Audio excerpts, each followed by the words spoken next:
and they were waiting for market access, and light bulb went on. I fly back to California, talk to craft chocolate makers, and coincidentally at the same time, there was a craft chocolate revolution unfolding, where various chocolate makers. These are not your Cadbury's or Hershey's, these are small operations. They were looking at single origin cocoa beans. So with that information and learning a little bit about making chocolate, bringing my wife into it, we actually came back in 2014 with the assistance of Investment Fiji, Ministry of Trade, and Ministry of Agriculture.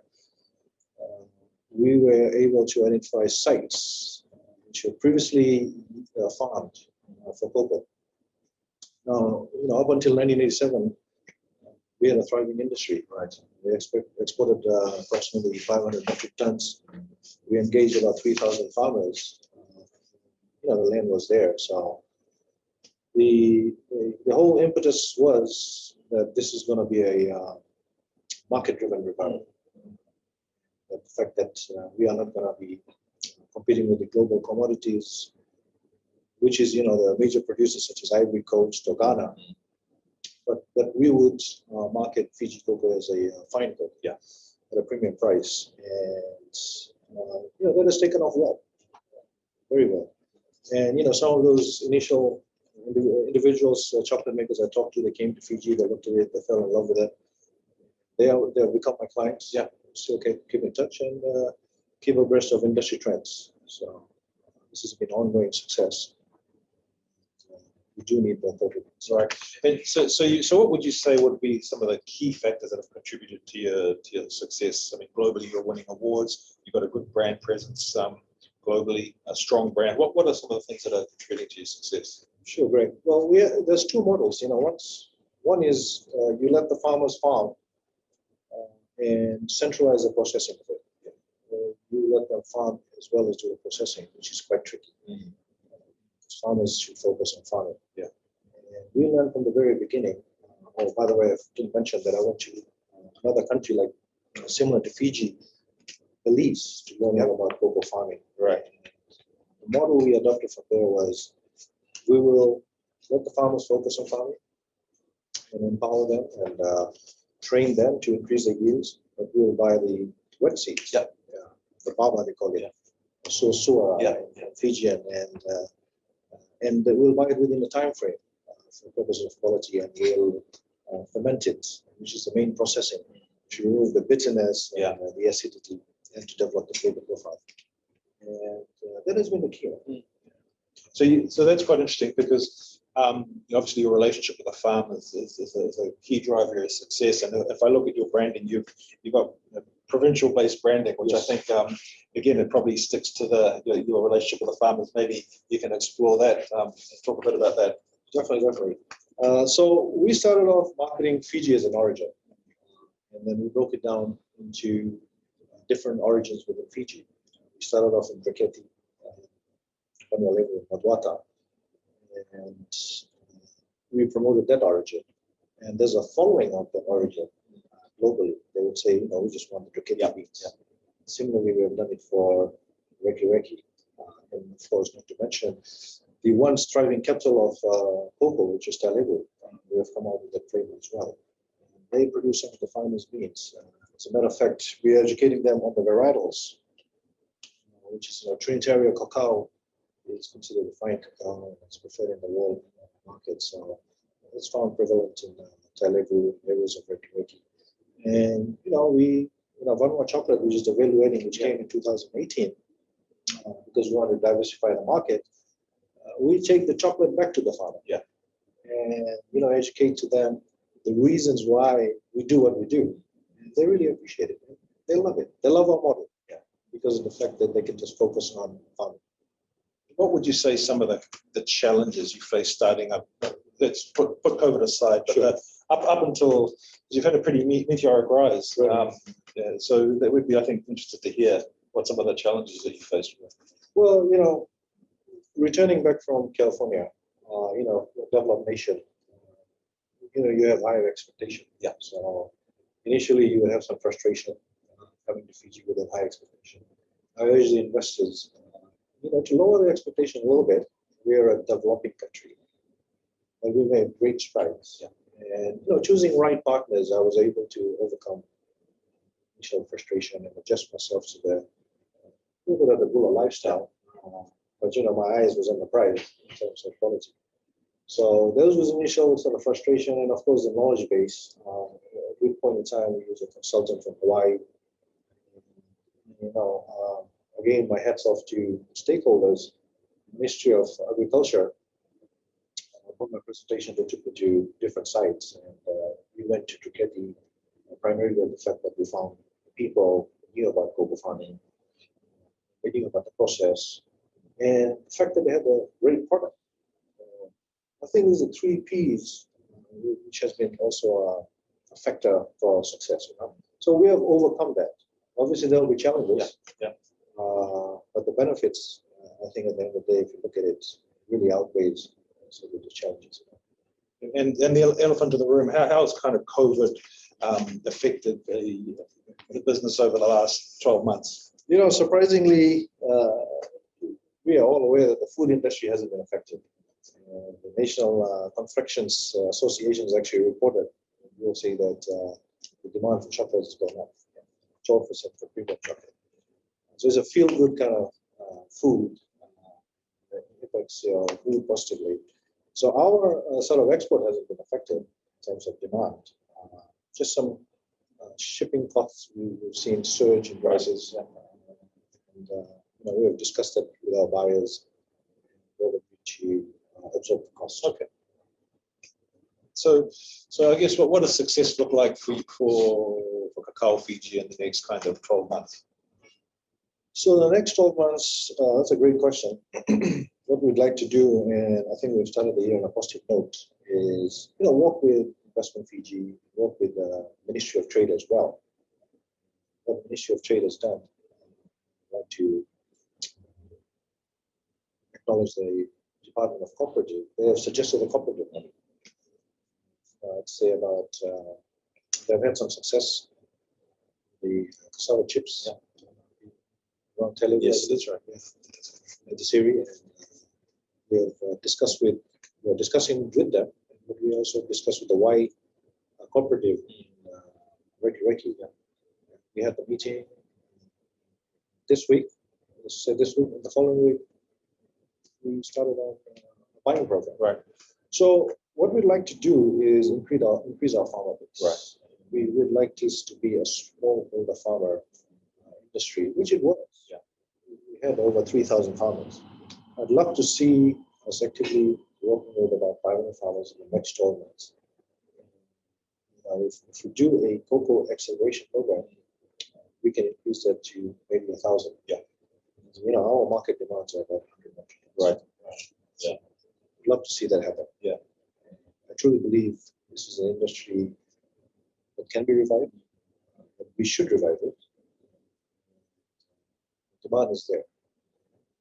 So hopefully we'll capitalize. It's an exciting opportunity. And I think probably one of the things I'm taking away is that your fundamental understanding of some of the nuances of the value chain is giving you the ability to supply and produce such a good product. From now you've seen and you've been in this space for a few years now. What other opportunities in manufacturing do you think has the ability to grow in Fiji? Right, Greg. I think we have enormous opportunities. As per the presentation earlier, there's a growing demand for superfood. One of the products we have is the sort of cacao nibs. Right. This is considered a superfood. We recently exported 50 kilos to New York. Right. That's going to expand to our brewery. This is another product we've come up with, is the turmeric powder. Right. Yeah. And we have actually recently exported fresh turmeric, sample of fresh turmeric to the US. And they require a minimum of 2 inch or bigger. And so the smaller ones just haven't thrown it away. We've actually processed it into powder. Yeah. And this is a new product we're hoping to market it to cafes and export it. Makes great cafe lattes and smoothies. You can also use it for cooking. Yeah, it's got that authentic Fijian taste. So these are some of the exciting opportunities. But I would say that what we are doing to cocoa can be done to coffee. Yeah. In terms of single origin coffee, development of flavor profiles. I think Kava still has great opportunity as well. Yeah. And I think the investors, they can bring their skill sets and their market research of what is the demand in their markets, and they bring their sort of expertise, introduce technology to agriculture, and create sort of economies of scale, commercial farming to export. I mean, you could have. I mean, I'm even looking at avocado. Yeah, great. And the opportunities are enormous. It just all depends on what the investor is looking at. So we've got a couple of questions from our team in Japan. Do you have any market expectations in Japan, the Japanese market?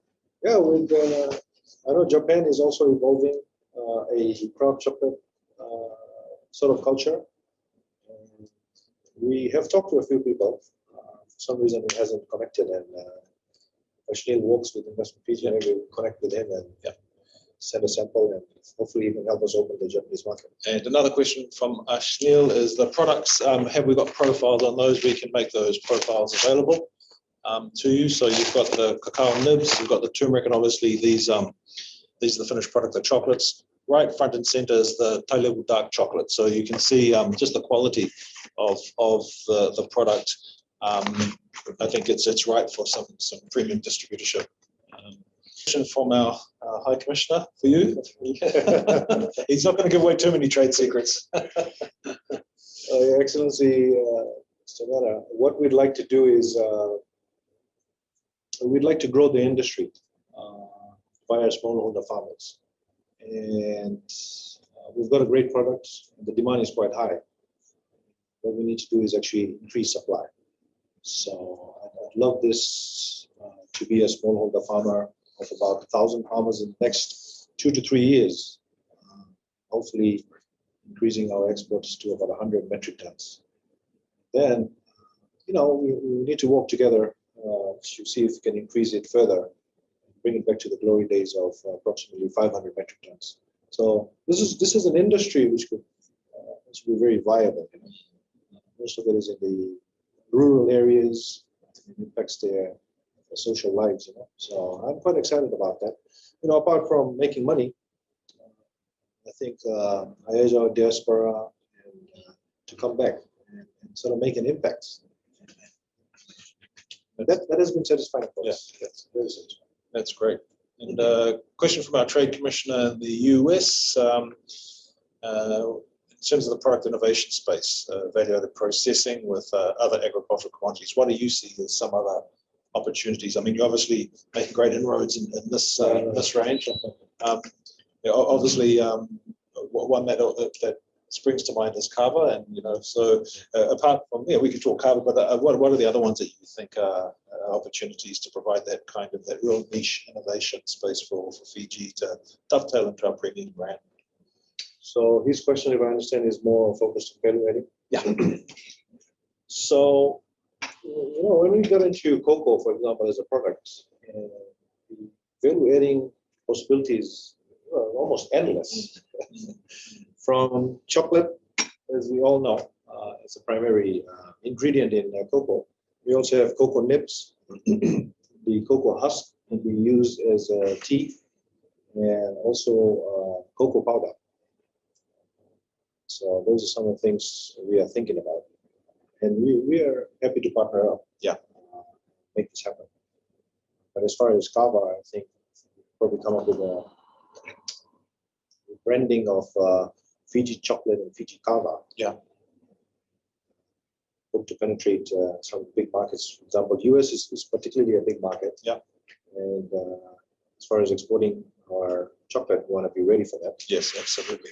Absolutely. So that's what we are ramping up. Right now, we are letting our chocolate makers use our cocoa beans We work with over 50. Yeah.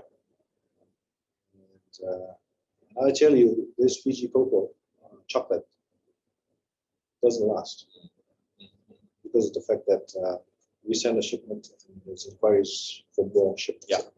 Yeah. That's wonderful. There's a question there from Zaki Nasir.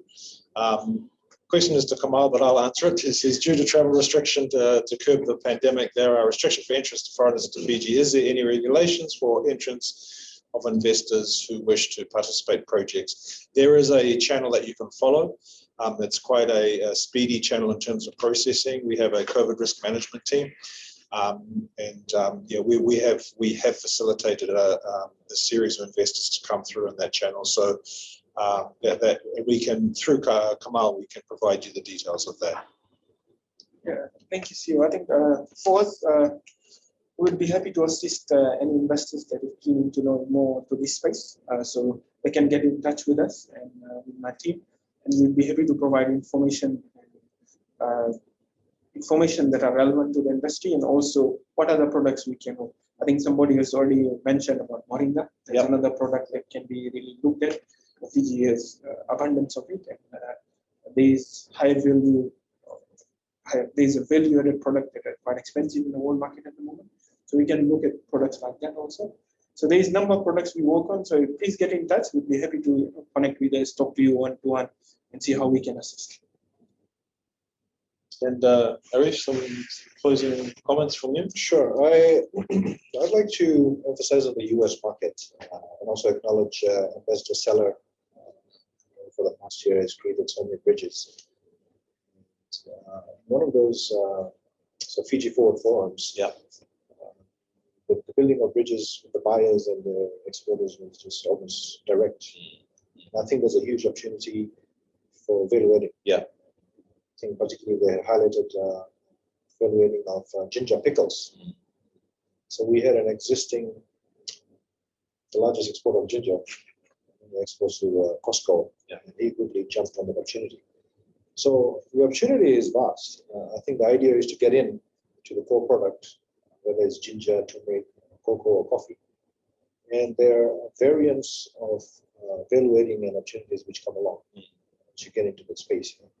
So again, come, inviting our diaspora to come back, investors, loving making this trip back to Fiji, staying over here. My children love it as well. There will be challenges, no doubt about it. Nothing's easy. But I think overall, if you look at it, real estate is readily available. Real estate is reasonable. You can reasonably acquire agricultural land. And so the barriers to entry is very low. I think Fiji is always open for business. Yeah, and I think just to reinforce that, as you've proven, if you can get into understanding nuances of the value chain, you end up with a product like this. Our proximity to markets, our connectivity. I mean, when borders are open, we have daily flights into the Americas, into Asia, into Australasia, around the Pacific.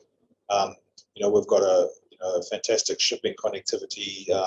Whether you're bringing in raw materials from Southeast Asia or pushing product back into Australia, New Zealand, Southeast Asia, directly into the west coast of North America. So we've got a highly literate workforce, over 90% literacy level here in Fiji, and 50% of our population under the age of 25. So you've got this core human capital to take your investment and your product journey through the duration of the life cycle of the business. So with that, we will probably invite some questions. I can see there is a number of people wanting to ask audio questions. Just for housekeeping, that makes it quite difficult. So those who are wanting to ask specific questions, we ask you to do that through the info@investmentfiji email address, please, and someone will call you back and discuss those with you one-on-one. So please don't think we're shutting you down. We just want to make sure that we can manage the discussion today. So please feel free to send those questions or inquiries through, and we will pick those up.